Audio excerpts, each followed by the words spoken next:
ನಮಸ್ಕಾರ ಸ್ನೇಹಿತರೆ. ನಾವು ದಿನನಿತ್ಯ ಸೇವಿಸುವ ಆಹಾರ ಪದಾರ್ಥಗಳು ಹೊಟ್ಟೆಯಲ್ಲಿ ಸರಿಯಾಗಿ ಜೀರ್ಣವಾಗುವುದು ಮಾತ್ರವಲ್ಲದೆ ಅಳಿದುಳಿದಿರುವಂತಹ ಕಲ್ಮಶವು ಮಲದ ರೂಪದಲ್ಲಿ ದೇಹದಿಂದ ಹೊರಹೋಗುವ ಪ್ರಕ್ರಿಯೆಯು ಕೂಡ ಸುಲಭವಾಗಿ ನಡೆಯಬೇಕು. ಇದನ್ನೊಂದು ನೈಸರ್ಗಿಕ ಕ್ರಿಯೆ ಎಂದು ಹೇಳಬಹುದು. ಆದರೆ ಇಂದಿನ ದಿನಗಳಲ್ಲಿ ಹೆಚ್ಚಿನವರಲ್ಲಿ ಈ ಪ್ರಕ್ರಿಯೆ ಸರಿಯಾಗಿ ನಡೆಯದೇ ಇರುವುದರಿಂದ ಪ್ರತಿದಿನ ಬೆಳಗಿನ ಸಮಯದಲ್ಲಿ ಮಲ ವಿಸರ್ಜನೆ ಮಾಡಲು ತುಂಬಾ ಕಷ್ಟಪಡುವವರು ನಮ್ಮ ನಡುವೆ ತುಂಬಾ ಜನ ಇದ್ದಾರೆ. ಇಂದಿನ ದಿನಗಳಲ್ಲಿ ಜನರು ಅನುಸರಿಸುತ್ತಿರುವ ಅನಾರೋಗ್ಯಕಾರಿ ಆಹಾರ ಪದ್ಧತಿ ಹಾಗೂ ಜಡ ಜೀವನ ಶೈಲಿಯಿಂದಾಗಿ ಹೆಚ್ಚಿನವರು ಬೆಳಗಿನ ಸಮಯದಲ್ಲಿ ಮಲ ವಿಸರ್ಜನೆ ಮಾಡಲು ತುಂಬಾ ಕಷ್ಟಪಡುತ್ತಾರೆ. ಈ ಸಮಸ್ಯೆ ಇರುವವರಿಗೆ ಕೆಲವೊಂದು ಸಿಂಪಲ್ ಟಿಪ್ಸ್ಗಳನ್ನು ಇವತ್ತಿನ ವಿಡಿಯೋ ಮುಖಾಂತರ ತಿಳಿದುಕೊಳ್ಳೋಣ. ಅದಕ್ಕೂ ಮುನ್ನ ನೀವಿನ್ನೂ ನಮ್ಮ ಚಾನಲ್ಗೆ ಸಬ್ಸ್ಕ್ರೈಬ್ ಆಗಿಲ್ಲ ಅಂದರೆ ಪ್ಲೀಸ್ ಸಬ್ಸ್ಕ್ರೈಬ್ ಮಾಡ್ಕೊಳ್ಳಿ, ಹಾಗೆ ಪಕ್ಕದಲ್ಲೇ ಇರುವಂತಹ ಬೆಲ್ ಐಕನ್ನ ಕ್ಲಿಕ್ ಮಾಡಿ. ದಿನನಿತ್ಯ ಅನುಸರಿಸುತ್ತಿರುವ ಅನಾರೋಗ್ಯಕಾರಿ ಆಹಾರ ಪದ್ಧತಿಯಿಂದ ಜೀರ್ಣಾಂಗ ವ್ಯವಸ್ಥೆಯ ಕಾರ್ಯನಿರ್ವಹಣೆಯಲ್ಲಿ ಅಡೆತಡೆಗಳು ಉಂಟಾಗಿ ಕೂಡ ಈ ಸಮಸ್ಯೆ ಕಾಣಿಸಿಕೊಳ್ಳುವ ಸಾಧ್ಯತೆ ಹೆಚ್ಚಿರುತ್ತದೆ. ಇಷ್ಟೇ ಅಲ್ಲದೆ ಜಡ ಜೀವನ ಶೈಲಿಯಿಂದಾಗಿ ಕಂಡುಬರುವ ಮಲಬದ್ಧತೆ, ಬೆಳಗ್ಗೆ ಖಾಲಿ ಹೊಟ್ಟೆಗೆ ನೀರು ಕುಡಿಯದೇ ಇರುವುದು, ದೈನಂದಿನ ಆಹಾರ ಸೇವನೆಯಲ್ಲಿ ನಾರಿನ ಅಂಶ ಕಡಿಮೆಯಾದರೂ ಕೂಡ ಆಹಾರ ಸರಿಯಾಗಿ ಜೀರ್ಣವಾಗದೆ ಮಲ ವಿಸರ್ಜನೆ ಸರಾಗವಾಗಿ ಆಗುವುದಿಲ್ಲ. ಇನ್ನು ನೈಸರ್ಗಿಕವಾಗಿಯೇ ಅತ್ಯಂತ ಸಿಹಿಯಾದ ಹಣ್ಣು ಎಂದರೆ ಅದು ಖರ್ಜೂರ.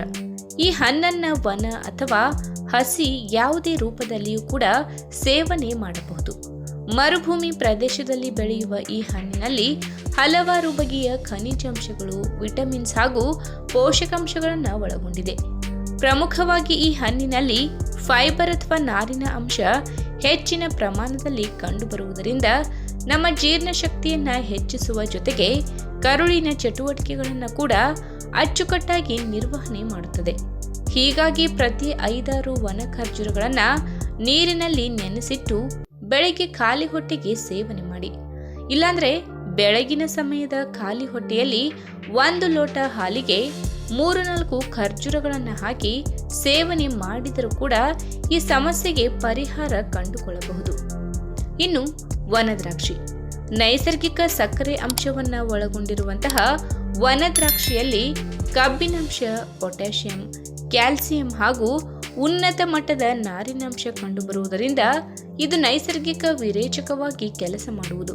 ಅಂದರೆ ಟೈಟ್ ಮೋಷನ್, ಮಲಬದ್ಧತೆ, ಇಲ್ಲಾಂದ್ರೆ ಬೆಳಗ್ಗೆ ಸರಿಯಾಗಿ ಮಲ ಆಗದಿರುವ ಸಮಸ್ಯೆಗೆ ಒಳ್ಳೆಯ ಮನೆಮದ್ದಿನ ರೀತಿಯಲ್ಲಿ ಕಾರ್ಯನಿರ್ವಹಿಸುತ್ತದೆ. ಹೀಗಾಗಿ 5-6 ವನದ್ರಾಕ್ಷಿಯನ್ನ ರಾತ್ರಿ ಪೂರ್ತಿ ನೆನೆಸಿಟ್ಟು ಬೆಳಗ್ಗೆ ಎದ್ದ ಕೂಡಲೇ ಸೇವನೆ ಮಾಡುವ ಅಭ್ಯಾಸ ಮಾಡಿಕೊಂಡರೆ ಒಳ್ಳೆಯದು. ಇನ್ನು ಉಗುರು ಬೆಚ್ಚಗಿನ ನೀರು. ಬೆಳಗ್ಗೆ ಎದ್ದ ಕೂಡಲೇ ಖಾಲಿ ಹೊಟ್ಟೆಗೆ 1 ಲೋಟ ಉಗುರು ಬೆಚ್ಚಗಿನ ನೀರನ್ನು ಕುಡಿಯುವ ಅಭ್ಯಾಸ ಮಾಡಿಕೊಂಡರೆ ಬಹಳ ಒಳ್ಳೆಯದು ಎನ್ನುವುದು ನಮಗೆಲ್ಲ ಗೊತ್ತೇ ಇದೆ.